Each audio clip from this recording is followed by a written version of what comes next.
Thank you both for your time. I think this is obviously like one of the most important things that we can really discuss right now. Because as Debbie and I have talked about before, Monica, many a time, we've really gotten into, what's happening now on the planet, and not just this planet, but what's happening in our universe and our evolution. Yes. And you guys know, and you're going to tell me, like, I mean, the only way that we can truly evolve is if we can release the trauma, if we can address the trauma. So, what's trauma got to do with what we're all experiencing right now? And then how can we move forward and really heal these things and not be stuck in them? So, welcome, Debbie and Monica, our experts in intuitive and holy healing today. I love that. Great description. Yes. And I think to just start off with is maybe just even describing what trauma is. Yes. So, really, in the most simple terms, trauma is any unwanted change that we've experienced. And talking about what's going on in our world right now, there is a lot of unwanted change happening. Lots. Which means there is a lot of trauma going on. And sometimes it can be something that just we experience and don't even know it's a trauma. We don't refer to it as a trauma.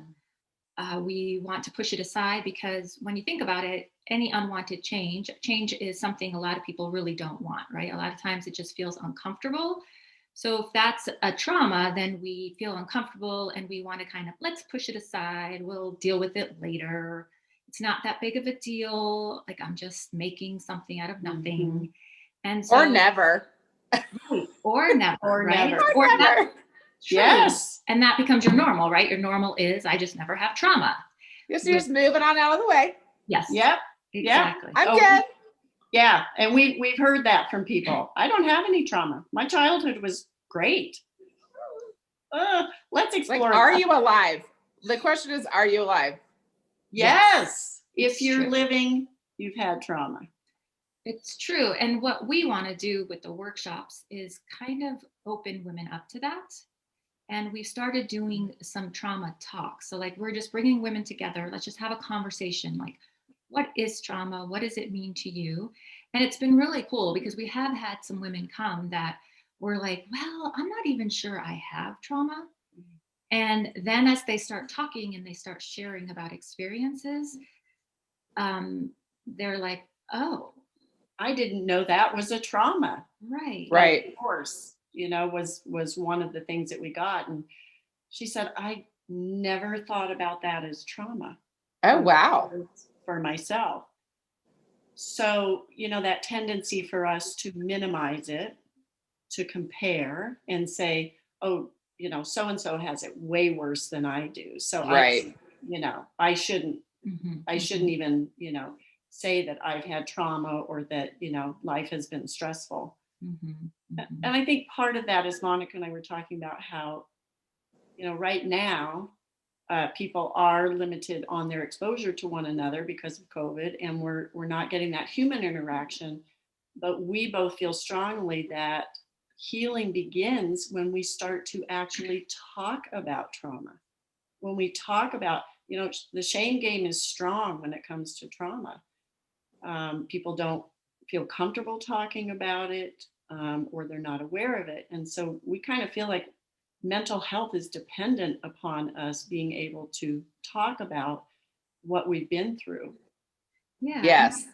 And I know even for me, sometimes there's these things, right? The traumas that I keep in my head or have kept in my head. Mm-hmm. And then I create stories and then they become bigger. And then when you talk about it and it's like all the air coming out of the balloon, like, oh, that wasn't so bad. And the person you're talking to isn't going, oh, right? Right. It's, oh yeah, I know someone else that went through the same thing. I went through the same thing.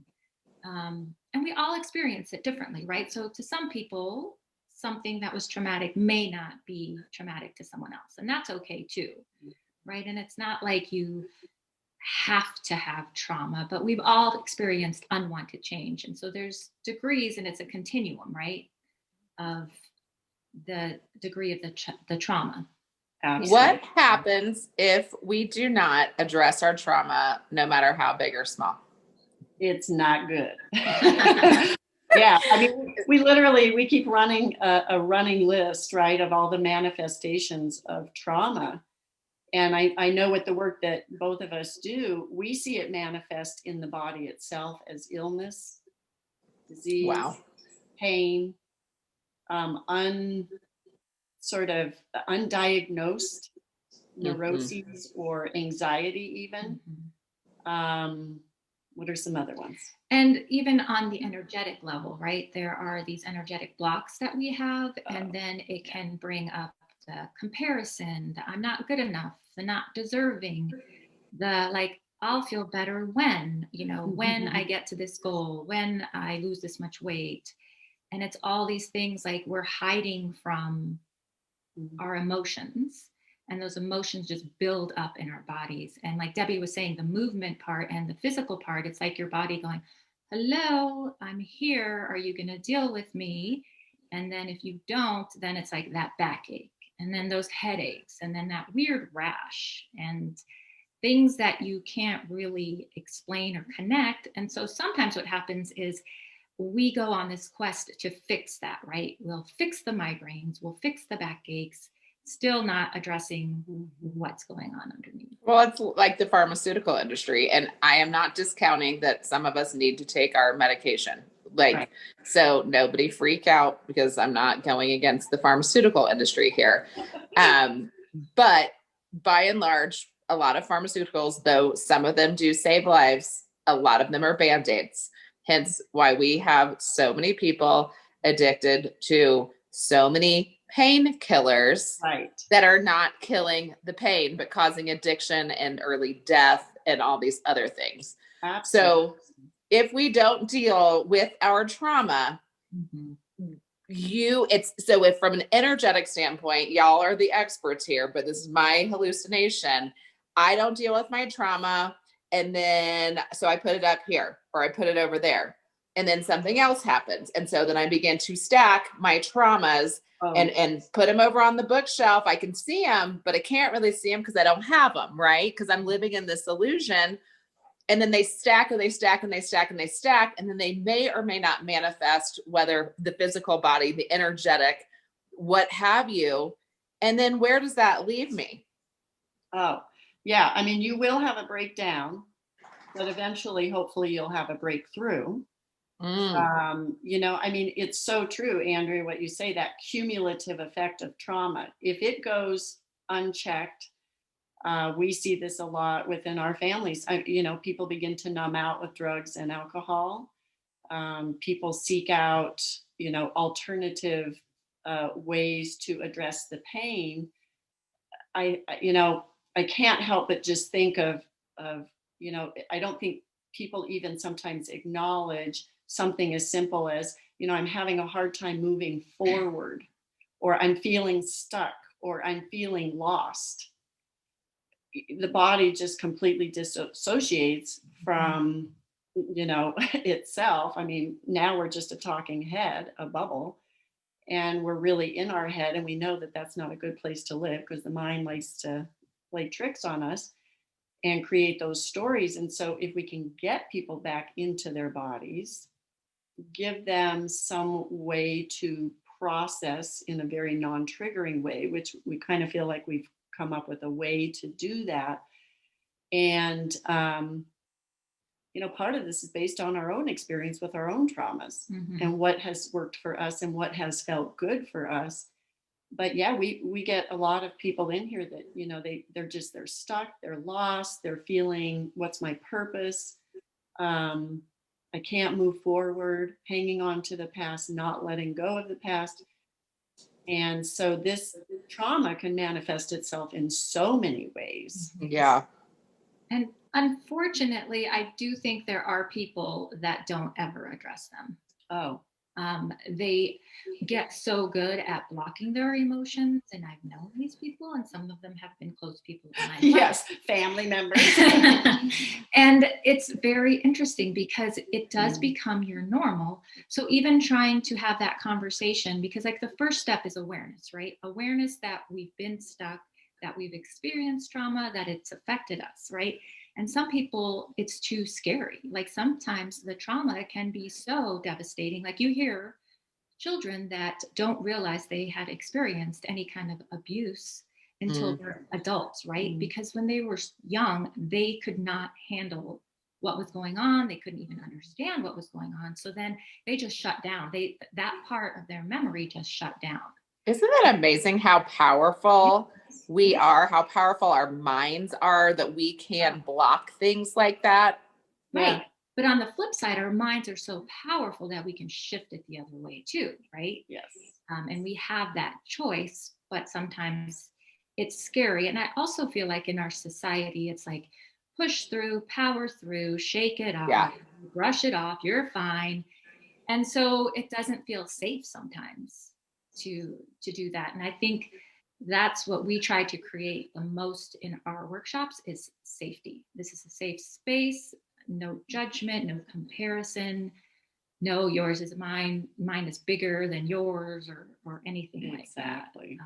So I have a question about this piece. So say we are able to deal with our trauma and we you're working with people who really are like invested in the journey of dealing with the drama.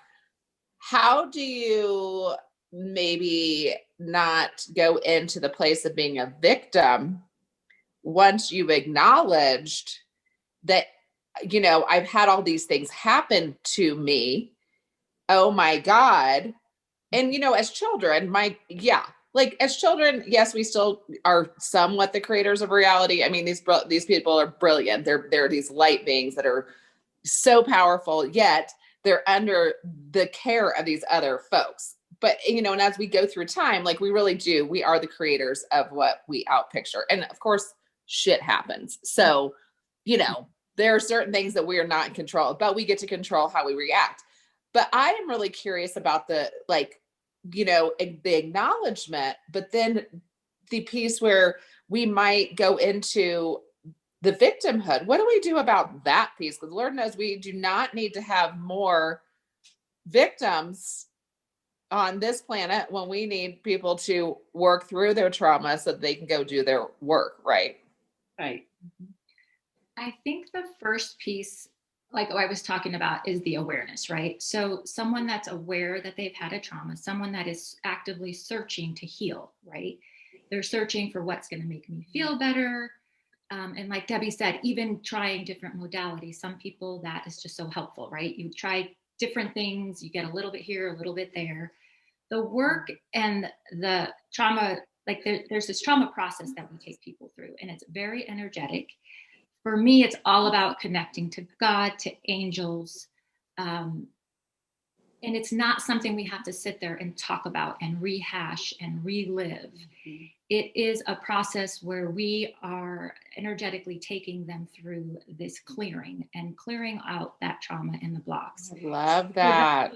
It's definitely a complement to talk therapy. And we're not saying that talk therapy is not good, right? Like I've had plenty of talk therapy. I found some that I did not like at all and had to keep looking. That's the same thing, right? For somebody that's going to be drawn to the energetic work, like I describe it sometimes when I was really learning, it was like, oh, it's therapy, but I don't have to talk, but I'm still getting the healing, right? Yes. So all about creating that safe space. And like we're making these blessings, these requests, these prayers on behalf of the people there to help them clear what they need to clear and what they're ready to clear, right? It's nothing about forcing, it's what they're ready to do. And so we're going to be that conduit to help them continue on that path that they're on. I love that so much. Yeah, I think part of this is we both acknowledge that even for our own lives, our own personal experiences of to call a thing, like, yes, this did happen, and acknowledging it. And just that is such a brave step. That's that awareness of like, oh my gosh, yeah, okay, that actually was traumatic. And once you get to that place, part of that is part of that angelic or source or whatever you want to call it, being able to tap into the fact that, that phrase, this happened for me, not Mm. me. And Wow. What I'm does that mean, Debbie? well, so think of it this way, right? Like I'm going to use my memories and not let my memories use me.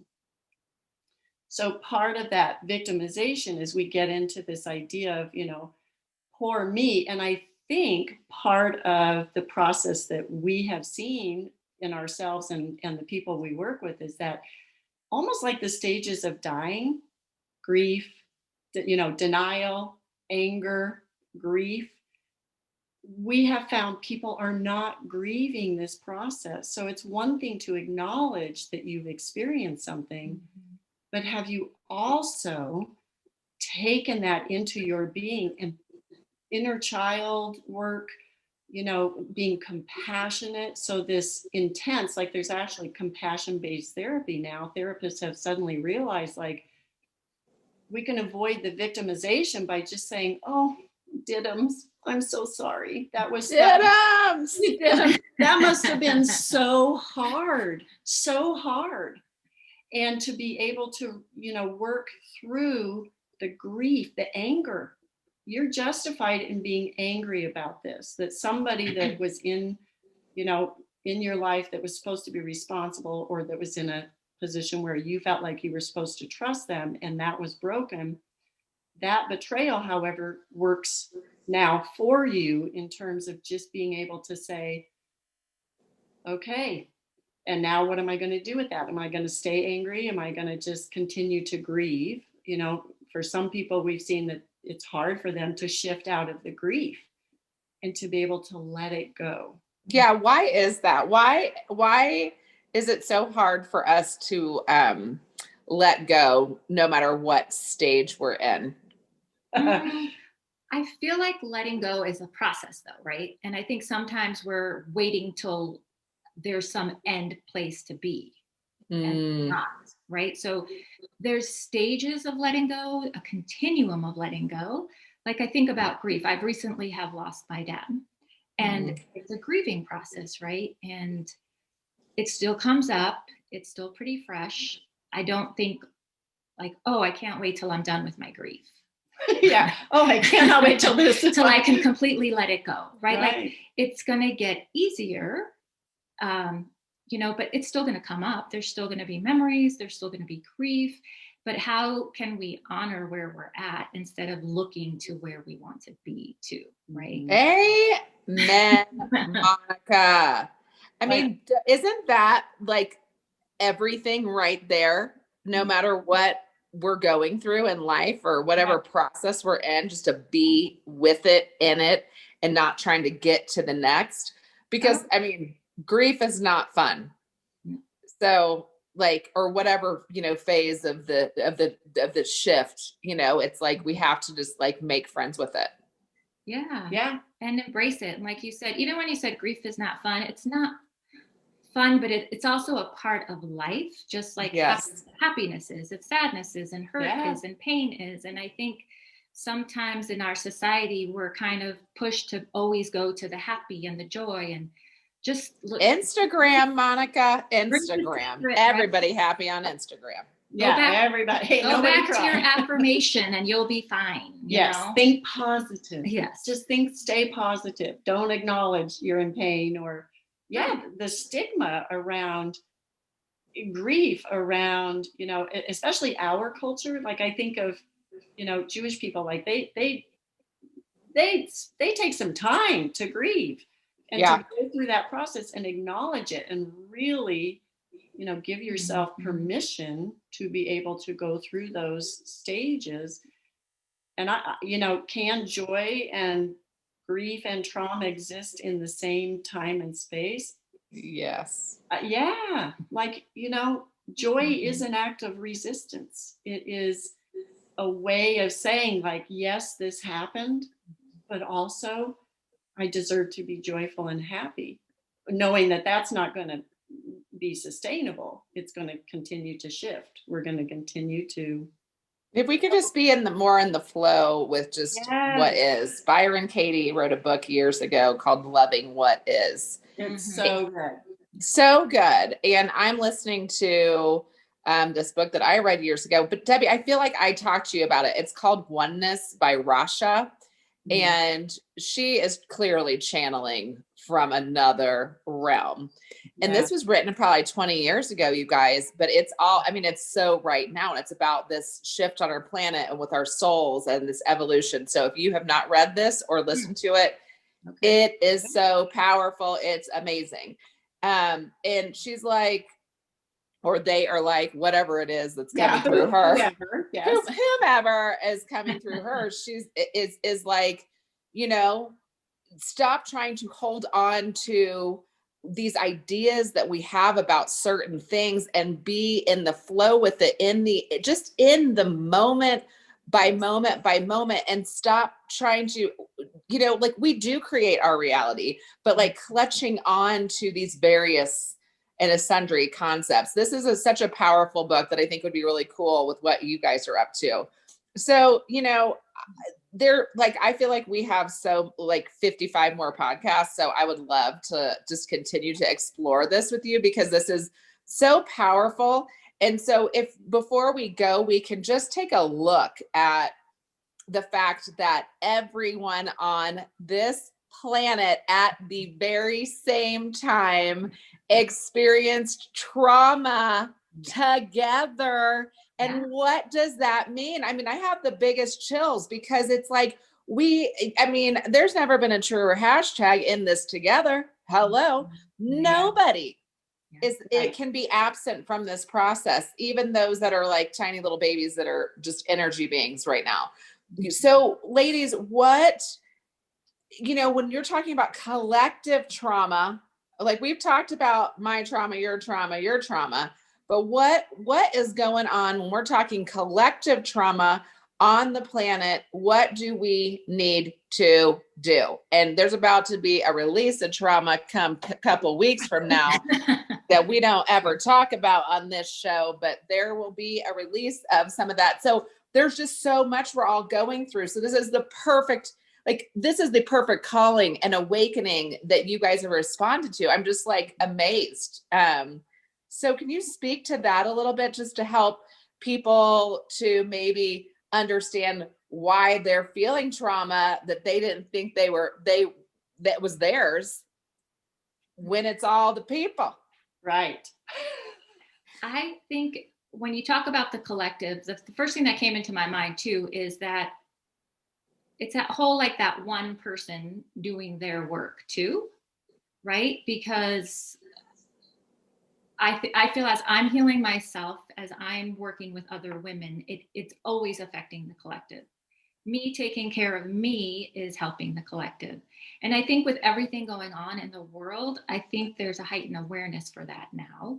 Whereas before, it like trauma was a little more hidden. And now I think it is coming more to the light because it is this. I mean, I think about it, it's not just my little area here in Fort Collins, right? And it's not just the US, and it's not just, I mean, it is the world, right?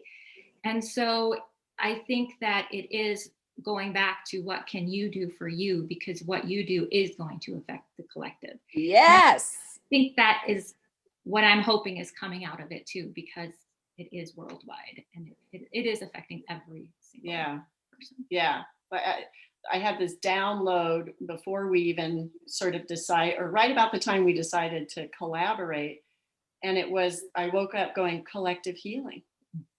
This is an opportunity for us now because we all are experiencing some degree of trauma, some more than others. But if we also take the lens out to the bigger picture, we're looking at, you know, reclamation. We're looking at actually making, like, let's talk about slavery. Let's talk about racism. Let's talk about the way women are treated. So it's this global, large, very large healing. This is the greatest opportunity, I think, our world right now has ever encountered in terms of all of us having this collective experience. Mm-hmm. And now we have this opportunity to heal. And that divine feminine energy is healing thyself. And that just ripples out to communities worldwide. I just think this is such a really an extraordinarily beautiful time that we couldn't pass up, Yeah. even if it was 2 people we healed. 1 and 2. I love it. This is so amazing. It's so powerful, and I want more. So please, I just think this is so important for our people, for all people, and I could not agree with you more that it is the heal thyself. It's the you gotta do your work, and then that changes everything. And I think that, you know, what to me is abundantly clear is that if I do the work, that work changes the world. And that is like the one at a time. And I think that that's really powerful, Monica, you know, really just for people to remember how powerful they are and how powerful their thoughts and deeds and actions are, even out, like, I mean, you know, but dealing with the trauma piece so that we can really transmute that energy to remove the coagulation. You know, and before we go, Debbie, can you just tell the little, not the little story, the big story of when you connected with Monica and what happened for you, removing trauma from your life? And this is not, no offense to our brother, Tony Robbins, but it's not a Tony Robbins or the other guy, Dave Ramsey. Right. If you do this, you're going to make money. Right. Well, and that's exactly like, that wasn't the intention, right? When she called me up and she's like, hey, you know, I kind of been wanting to like do this work more. I'm feeling called to do this. Do you mind coming over and let's take you through the process? Super easy, super simple. I literally left her house and I kind of went, well, that was so non-invasive and so interesting. Like it felt really good, but I didn't cry. You know, talking about my father and my relationship with him is complicated. And usually I have some sort of visceral reaction or very emotional reaction. And I had none of that. It was beautiful. And I walked away and I went, cool, that was interesting. Yeah, I'll do that again. It's very interesting. And literally the next day for 11 days straight, I got money. And the issue with my father is around money. Mm. And so all of a sudden I'm getting money, everything from $5 to $984. I still remember the amount. And I thought, what is happening? And she calls me up 7 days into this and she says, so I just wanted to check in and see, has anything happened? Has anything shifted? And I was like, gosh, I'm not really sure if anything has. And then she's like nothing, you know, you haven't like received anything for days, like this same continuous message or something. And I was like, oh my gosh, you did that. Like it was just this energetic thing that just shifted completely. And honestly, since then, you know, outside of the COVID situation, I have continued to make more money than I have in the past. And so, you know, not that it's completely resolved that issue with my father because he's still alive and I'm still having to, you know, I'm getting triggered again and again. And still got to go be with them people, Debbie. Yes, that's exactly. But, you know, that story around the money has shifted. And so that's the thing is a lot of people after they do the workshop, we check back in with them, of course, and see how things are. And they're like, gosh, I can't really think of, oh, wait, something has shifted. In fact, we had a girl that she came back to redo the first workshop. And she was sitting there in the workshop and she said, I just had a huge moment where I just realized that 6 months ago, 5 months ago, when I did the first one, I now see that everything I worked on or asked for and healed in that first workshop has now come full circle, and it's better, so much better. Like everything I wanted, I got. And one thing I just want to add, Andrea, is when Debbie's talking about like how it happened, like she was also ready, right? Ready and willing. Yes. Had downloaded, Yes. she had been thinking about the collective. So that's the other piece, right? Like she is that vessel, and was willing to receive, and she was ready to heal, and she was wanting to receive. And that's another big part, right? Because Huge. That is a huge point, Monica. Yeah. Huge point. Yes. I'm open to receive. I Yes. deserve Got it. to be ready. I'm ready. And that's what we really ask for women when they come. Just be open. Now, if you don't feel open, that is okay, but that is what we're looking for, somebody that is ready and open and willing. Oh my God, I love it. Right? Whether Yeah. you are, it's where you're at. Yeah. You guys, powerful, amazing, and glorious. We will share where people can get a hold of you.